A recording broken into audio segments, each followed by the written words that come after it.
Profesora, ¿cómo le va? Buenas tardes, muchas gracias por recibirnos.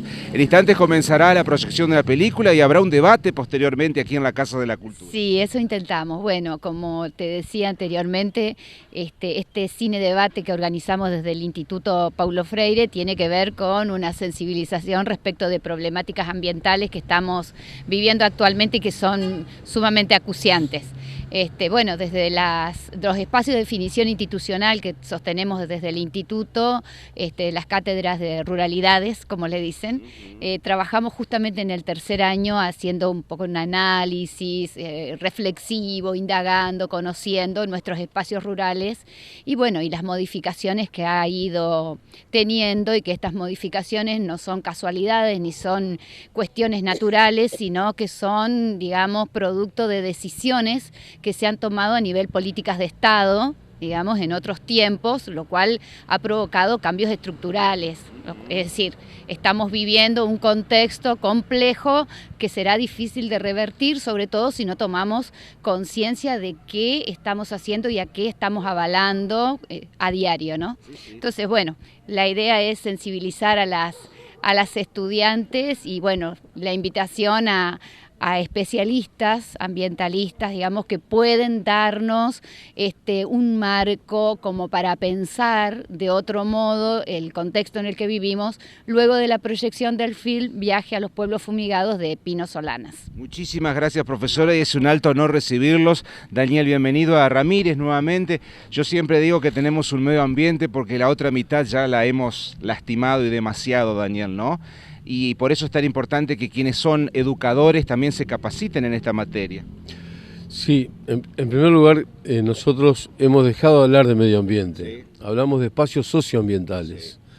Porque suele incurrirse uno mismo, ¿no? Después de un buen tiempo comienza a hacer correcciones hasta en el lenguaje. Sí. Y se divorciaba la cuestión ambiental de la cuestión social. Claro. Una cosa está absolutamente imbricada con la otra. Totalmente.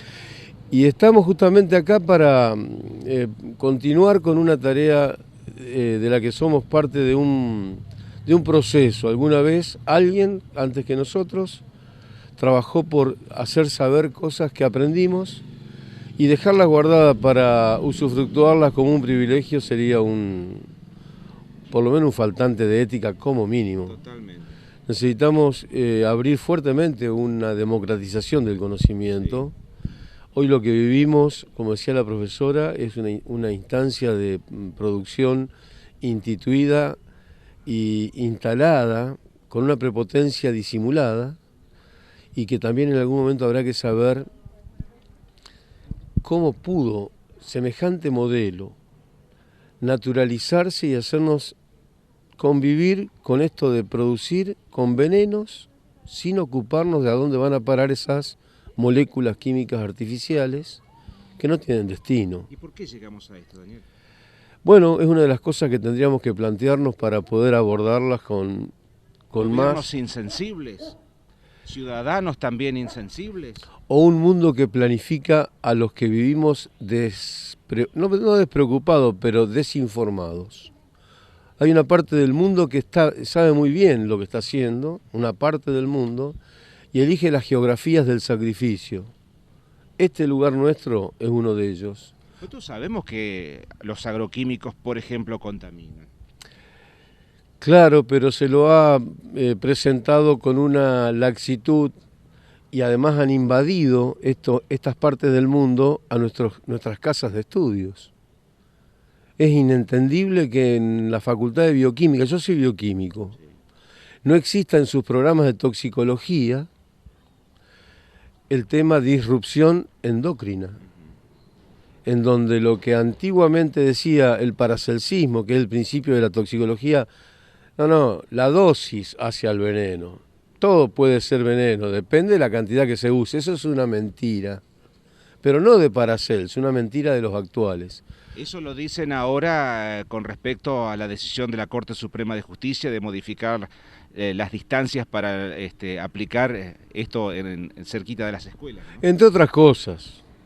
Esto lo vienen diciendo hace mucho tiempo para justificar, sabiendo que están mintiendo, lo que están haciendo, la propuesta que le han hecho a esta parte Pero del lo mundo. siguen diciendo, Daniel, entonces la Claro. pregunta es ¿hasta cuándo? Hasta que las mayorías en espacios como los que vamos a compartir dentro de unos minutos puedan aprender, puedan entrar en conocimiento de lo que les ha sido ocultado. ¿Va a llegar ese día? Usted es un luchador incansable de hace años Sí. y estamos peor en este 2019 que en el 2008, seguramente. No estamos peor. ¿No estamos peor? No estamos peor, no porque no esté peor el espacio en el cual vivimos y en el cual nos enfermamos. O el agua que tomamos que nos enferma, o el alimento que consumimos y que le damos a nuestros hijos que nos enferma. En eso estamos muy mal. Pero estamos más mejor preparados, más capacitados, y más hay cada vez informados. más gente que no solamente sabe, sino que hace saber. Hay cada vez más gente que ha entendido que esto no puede quedar en el terreno de el conocimiento es para los expertos. Este conocimiento, como todos, es para que la inmensa mayoría de las poblaciones, conociendo, sabiendo, entrando en empoderamiento del conocimiento ocultado, que ahora hay que desocultarlo, va a hacer valer sus derechos. Los derechos son conculcados cuando quienes deberían defenderlo o sentir que son poseedores de esos derechos, lo desconocen. Entonces nosotros tenemos derecho a que nuestros hijos no se nos enfermen de leucemias ni de linfomas, que no nazcan con alteraciones congénitas. Tenemos derecho a tener hijos y a morir de viejos. Pero además tenemos derecho a tener nietos sin enfermedades. Hoy se sabe que en muy pequeñas concentraciones los disruptores endocrinos hacen que la mamá que cuando estaba gestando a su niña entró en contacto con ese veneno en muy pequeñas dosis, en dosis de los nanogramos, que es millonésima del gramo, hacen una alteración hormonal que cuando esa nena que está gestándose sea mamá, va a tener una niña o un niño con un daño irreversible. Miren lo que estoy diciendo. Hoy se hacen daños que pueden llegar a expresarse en nuestros nietos. ¿Quién sabe todo esto? ¿Quién lo enseña? ¿En qué facultad de medicina, salvo la de Rosario y algunas excepciones en Buenos Aires, se está enseñando esto? ¿O en Chaco se está enseñando esto? ¿En qué facultad de bioquímica se enseña esto? ¿Y las facultades de agronomía? ¿Cómo pueden seguir difundiendo, haciendo saber y enseñando lo que hace menos de un año en Estados Unidos ha sido condenado la empresa Monsanto por haber mentido? Esa mentira por la cual condenaron a Monsanto y lo van a seguir condenando. Costó vidas. No solamente costó vida, todavía no ha ingresado para corregirse ese aprendizaje o esa enseñanza de la mentira en la Facultad de Agronomía de Oro Verde. Invéntese un mensaje esperanzador para el final, porque quiero hablar con Patricia 2 minutos. Primero, que impacta muchísimo el título de la obra, ¿no? Un viaje a los pueblos fumigados, que son todos estos, de los que ustedes recorrieron de Paraná hasta acá, hasta Ramírez, y muchos más, ¿no? Sí.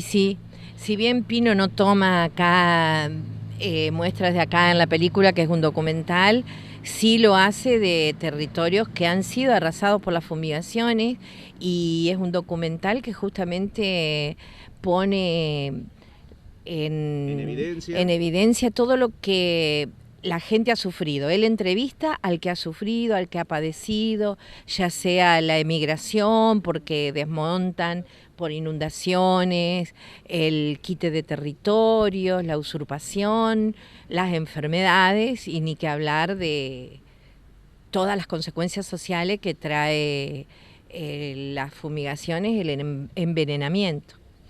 Daniel hablaba ya no de medio ambiente, sino de espacios socioambientales. Sí, y esto es culpa del hombre, o sea, está clarito esto, ¿no? Sí, yo creo que los que alteramos tanto el territorio somos las personas, pero no sé si está bien hablar de culpa, más bien reflexionar sobre qué actitudes tenemos que tomar. Yo creo que esto se cambia solo de un modo revolucionario. Capaz que voy a decir una barbaridad, pero... ¿Cómo? Porque ningún candidato escuché yo que hable de su preocupación por mejorar la calidad de vida y disminuir el impacto ambiental.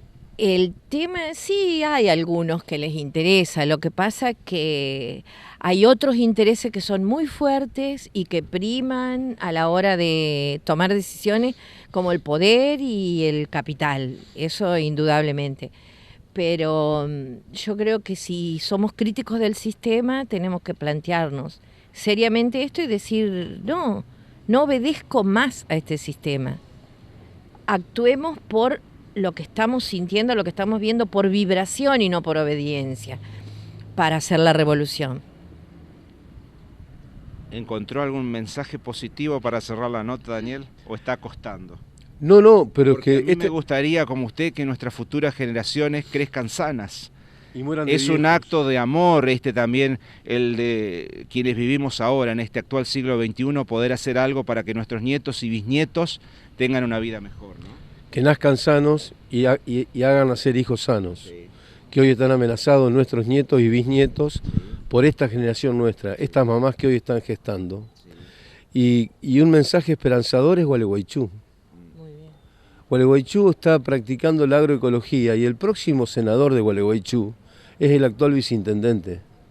Y viene al Senado de la provincia con el mensaje de bregar por una ley de agroecología que haga que la provincia de Entre Ríos reconvierta su modelo de producción.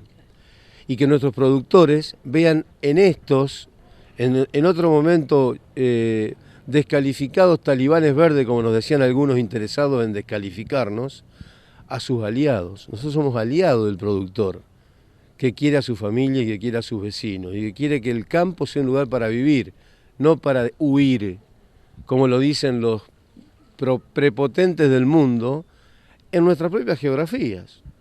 Porque acá hay organizaciones de la sociedad organizada en el campo que expresan de que el campo no es para vivir, el campo es para producir. Y las familias campesinas, ahora hay empresas familiares o familias empresarias. Ni siquiera aceptan de que se hable de empresas familiares, hablan de familias empresarias que tendrán que pernoctar en las ciudades porque el campo no es para que haya gente. Porque han impuesto una convicción de que el modo de producir colisiona con el modo de vivir. Para vivir, para no enfermar, es preciso estar muy lejos de este modo de producir. Gualeguaychú es un ejemplo de lo contrario. Y cada vez hay más ingenieros agrónomos jóvenes con los cuales no quieren confrontar los que siguen siendo expresión de este modelo del veneno porque pasan vergüenza. Porque no saben qué responder cuando con ejemplos tan gráficos y tan evidentes ponen en evidencia y en gráfica de que es posible y necesario, urgente, que se pongan a trabajar en la recuperación de la agricultura, de la cultura del agro y no de la producción de la agroindustria, que eso es otra historia. Usted que es un estudioso, Daniel, ¿cómo resuelven otros países del mundo esta problemática? Como lo estamos hablando, así lo resuelven. Y vamos camino a tener que quedarnos con las producciones, si siguen por este lado, envenenadas sin poder comercializarlas, porque los pueblos del mundo que pueden acceder al conocimiento, a los cuales no se les puede ocultar el saber, están reclamando cada vez más que no venga el veneno de Argentina a sus platos. Entonces cada vez va a ser más difícil comercializar. Y de hecho que les está pasando, las trazabilidades de venenos que les llegan van camino a tener que quedarse en los silos, ensilados en silos del veneno. Esto es una cosa que está sucediendo en el mundo entero con cada vez más velocidad, porque los resultados de la exposición al veneno son cada vez menos posibles de ser ocultados. Hay demasiada enfermedad dando vuelta por el mundo por las moléculas químicas de la industria química que ha fabricado esta trampa y que ha querido convencer con esta trampa al mundo que puede ser convencido por ocultamiento de que esto no importa, o las buenas prácticas, haciendo las cosas bien, se puede envenenar con prolijidad. No hay veneno prolijo, y un alimento que va envenenado no es alimento. Alimento con veneno no es alimento. Siempre es un placer. Muchas gracias. Muchas gracias.